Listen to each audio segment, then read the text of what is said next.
Hi, I'm Lori Robinson. If you've looked at some of my other videos, maybe you've looked at my packing videos or tips on how to go on safari, you'll know that I'm a safari specialist and I've been designing safaris for people for 30 plus years.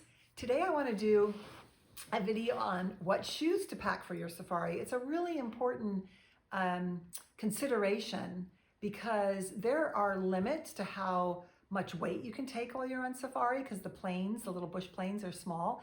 And there's also, you're subject to the weather and the elements and the bugs and things like that you aren't in regular life. And so your shoes are a really important item in your packing scheme. So I'm going to go over some shoes that I don't think are good to wear and then other ones that are my ideal. So let's get started. A lot of times people ask me, should they just bring hiking boots? Yes, you can. They're heavy though, that's the downside of them. And they're, to wear them all day, like when you're out on safari and you're walking around the tented camp, they're not the most comfortable for me. So I don't bring them unless I'm specifically going like trekking to see the gorillas or the chimpanzees, where you definitely need hiking boots and probably higher ones than this. So you can bring hiking boots if you love them, but they're heavy and they also are a little bit cumbersome and I find them not as comfortable to wear all day long. Another thing people ask me is, can I bring like a shoe like this? These are Huaraches and they're so comfortable, they're so great, and they seem like, what a great safari shoe. They have a really cute look, but they're open-toed. And I would say there's better options if you want to bring an open-toed one.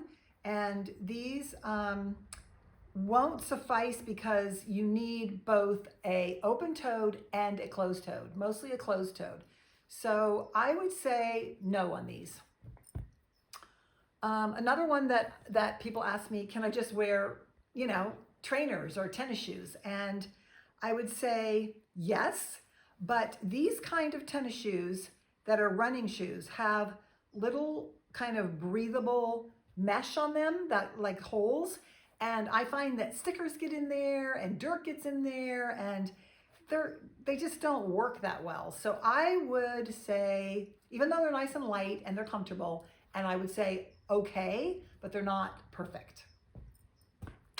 So what do we want to wear? We want to bring two pairs of shoes. One that you can wear all day on safari and on the plane probably too, like when you're flying there. And then you want a open-toed, maybe sandal. So one option is to bring something like this. It's closed-toed, super comfortable. You could wear it on the plane. You could wear it on safari when you're out in the safari truck on your wildlife game drives. You could just have this as your main shoe actually, because you could also wear it around camp. So that's a good option. A closed-toe, light shoe like a Merrell. There's all kinds of. This is a Roxy, just a basic closed-toe. You can wear Toms. So that's a good option.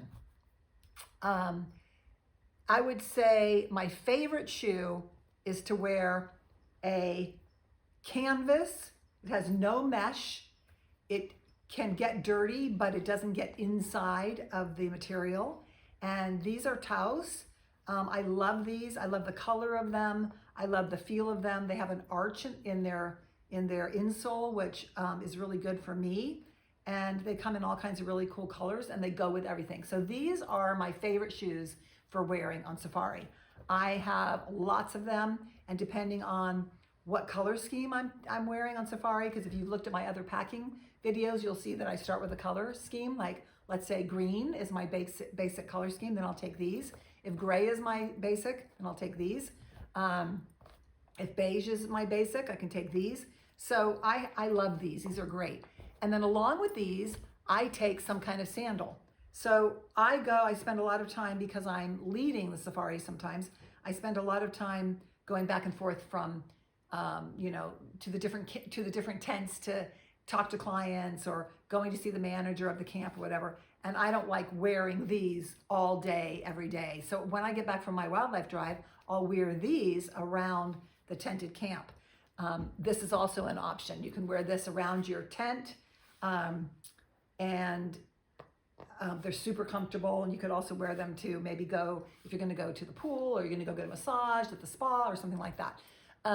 They do often have a pair of flip-flops in your tent, but not always. So I would say if I were going today, I would either take this or this. So I hope that helps you. And I think, like I said before, deciding about your shoes is a really important thing. And you probably don't want to take more than 2 pairs. So make sure that the pairs that you take, you can wear on the plane, you can be comfortable in mostly all day with the wildlife drives, and also have a little bit of flexibility, like with something like this or this for going around, just walking around when you're not wearing these in the evening and in the morning on the wildlife drives.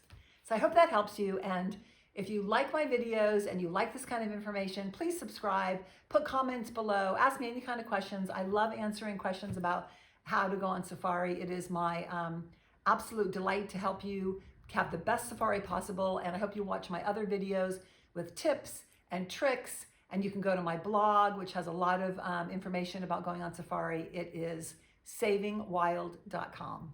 Thanks for watching.